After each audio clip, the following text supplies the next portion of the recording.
हकीकत से तो दुनिया बेखबर है, दुनिया की नुमाइश पर नजर है।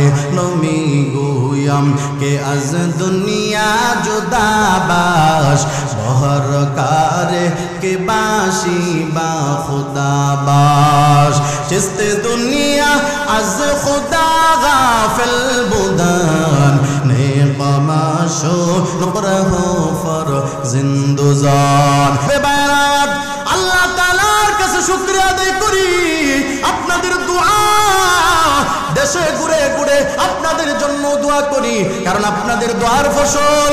এই জন্য ভাইরা আমার অনুরোধ পা ধরে ধরে বলতে চাই, ভাইরা সোহবতের কথা বলতেছিলাম। আল্লাহ ওয়ালার বন্ধু হও, আল্লাহর ভয় চলে আসবে। আল্লাহর ভয় যখন আসবে গুনাহ মুক্ত থাকবা। ঈমান নিয়ে যদি কবরে যাইতে পারো, আল্লাহর তৈরি নিয়ামতের জান্নাত। এই জন্য ভাইরা আমার সোহবতের বড় দাম। কে সোহবতের দ্বারা দামি হইল? বলে না না, দুর্বল ব্যক্তির কথা বলতে চাই না। আল্লাহর পেয়ারা বান্দা জান্নাতের সার্টিফিকেট পাইল, এমন ব্যক্তির কথা বলবো। বলে কে সে? বলে হযরত ওমর ফারুক রাদিয়াল্লাহু তাআলা আনহু। আল্লাহর বান্দা হযরত ওমর ডাক দিয়ে বলে, আমার মতো একজন ওমরের কত মূল্য ছিল না, আমি ছিলাম একজন জাহান্নামী। আমার আব্বা কেমনে বুঝাইতাম?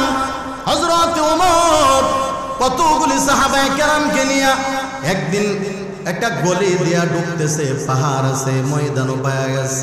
ওই ময়দানে যাইয়া পাহাড়ের দিকে তাকাইয়া হযরত ওমর চোখের পানি ছেড়ে ছেড়ে কান্না করে, কন্যা সুবহানাল্লাহ।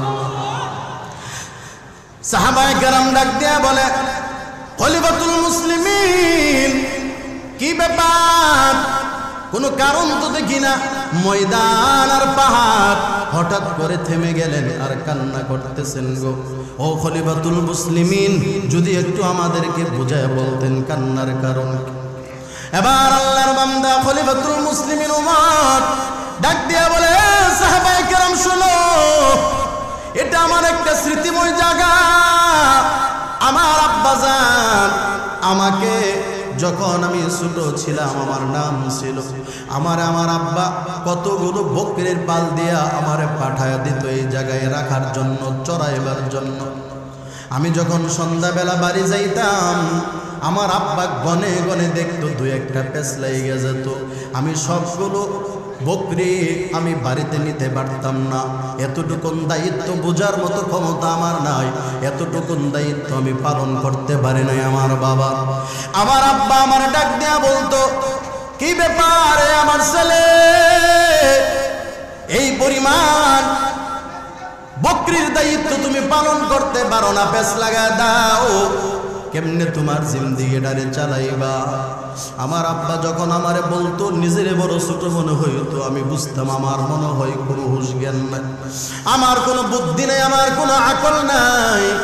এবার হযরত ওমর ডাক দেয়া বলে, আল্লাহ পাক রব্বুল আলামিন আমার মতো জাহান্নামীটারে আমার মায়ার নবীর সোহবতে থাকার কারণে আল্লাহ তাআলা এত দামি বানাইছে। এখন অর্ধ জাহানের মানুষের রাখালের দায়িত্ব আমি ওমরের। আল্লাহু আকবার। ভাইয়েরা আমার ভালো করে বুঝবেন, হযরত ওমর তরবারি হাতে নিয়ে নবীজির হত্যা করার জন্য দৌড়ায়। ওই উমর নবীর সোহবতে সান্নিধ্যে যায় কালিমা পড়ে মুসলমান হয়ে গেল। এবার উমর বলে, এখন এত দামি, আল্লাহ তাআলা আমার জন্য জান্নাতের ওপেন টিকেট দুনিয়াতে পাঠাইছে। আরো জোরে কন্যা, আরে আওয়াজ করে কন্যা সুবহানাল্লাহ। ওই তো উমর দিলের কত পরিবর্তন। বলে একমাত্র কারণ হলো নবীর সোহবতে যাইয়া সমস্ত কাফের সাহাবী হইছে নবীর সোহবতে যাওয়ার দ্বারা।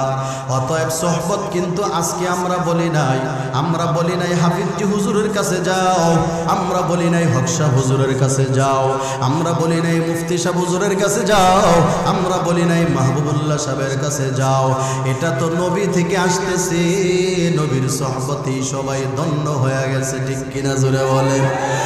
তাহলে ভাইয়ার আমার একা একা ভালো হওয়া যায় না, দুনিয়া বিজ্ঞান যারা অর্জন করছে, মোবাইল বানাইতে পারে, এরোপ্লেন বানাইতে পারে, এদের কাছে জাদুই সারা জীবন বসে থাকো, আল্লাহ ওয়ালা হতে পারবা না। মৌলবীরা মোবাইল বানাইতে পারে না, মৌলবীরা মোবাইল চালাইতে পারে না, ভালো করে তারা কিছুই চালাইতে পারে না। তবে মনে রাখবা, আল্লাহ ওয়ালা বান্দা যারা, তারা আল্লাহ ওয়ালা বান্দা তৈরি করে জান্নাতের জন্য উপযুক্ত বানাইতে পারে। ঠিক কিনা বলো? তাহলে ভাইরা, একদিনের ঘটনা ভালো করে বুঝবেন। হযরত আলী রাদিয়াল্লাহু তাআলা আনহু। আরে ভাইরা, আমরা কেমন? আমরা তো ঘুমাইলে স্বপ্ন দেখি, কত কিছু দেখি, কিন্তু সাহাবায়ে কেরামের স্বপ্ন বলে কেমন? বলে ওই যে উমরের কথা বললাম, উমর ঘুমাইলেও যেমন দেখে, জাগনা থাকলেও তেমন দেখে। সুবহানাল্লাহ। ভাই, হযরত আলী রাদিয়াল্লাহু তাআলা আনহু একদিন ঘুমের ঘরে স্বপ্ন দেখতেছে। কি স্বপ্ন দেখতেছে? আল্লাহ তাআলার এক বান্দি মসজিদে নববীর দরজায় ফজরের পর আয়েশা কিছু খেজুর দিল আর আল্লাহর নবীর কাছে নিয়ে গেল। আল্লাহর নবী ওকে দিলেন 3টা, কাউরে 5টা, কিন্তু হযরত আলীকে খেজুর দিলেন 1টা। হযরত আলী রাদিয়াল্লাহু তাআলা আনহু হঠাৎ চিন্তা করলেন, সবাইকে বেশি দিলেন, নবী আমার একটা কেন দিলেন? বলে তিনি একটা স্বপ্নে যুগে খাইলেন। আরে ভাইরা, ভালো করে বুঝবেন, স্বপ্নে যুগে খাওয়া ভালো, তবে খাওয়ার ধরনটা কি সেটা বুঝতে হবে। এ ভাইরা, ফজরের সময় হয়ে গেল, মসজিদ থেকে আযানের ধ্বনি চলে আসলো। আসসালাতু খায়রুম মিনান নাওম,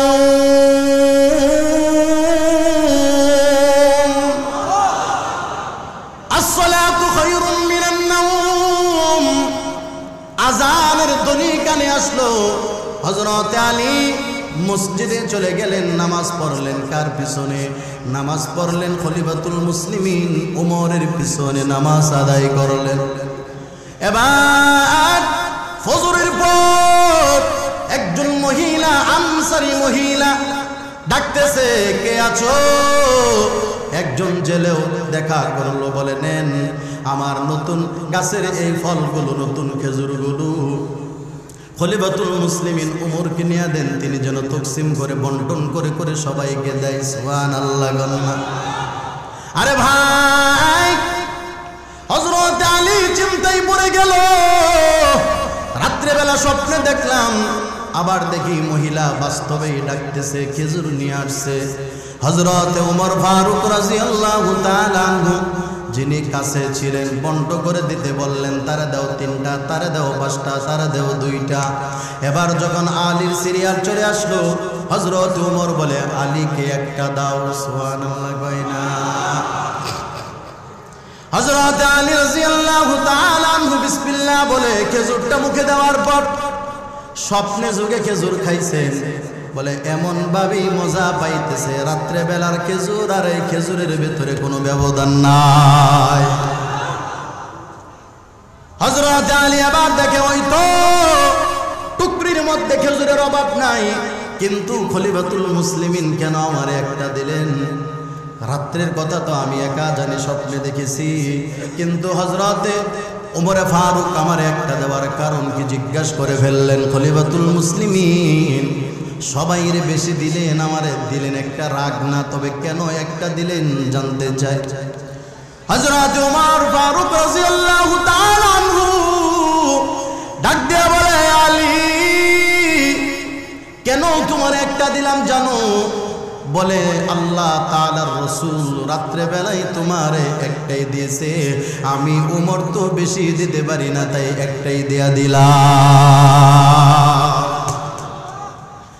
কেমন হযরত ওমর নবীর সান্নিধ্যে যাওয়ার পর আল্লাহর দরবারে আসমানে কবুল হয়ে গেছে। বলে একজনের স্বপ্ন দেখে আল্লাহ তাআলা হযরত ওমর ফারুককেও জানায় দিলেন, এইভাবেই তকসিম করে ফেলল। একমাত্র কারণ হলো নবীর সান্নিধ্যে সহবতে থাকার দ্বারা আল্লাহ তাআলা এত দামি বানায় ফেললেন। বলেন না সুবহানাল্লাহ।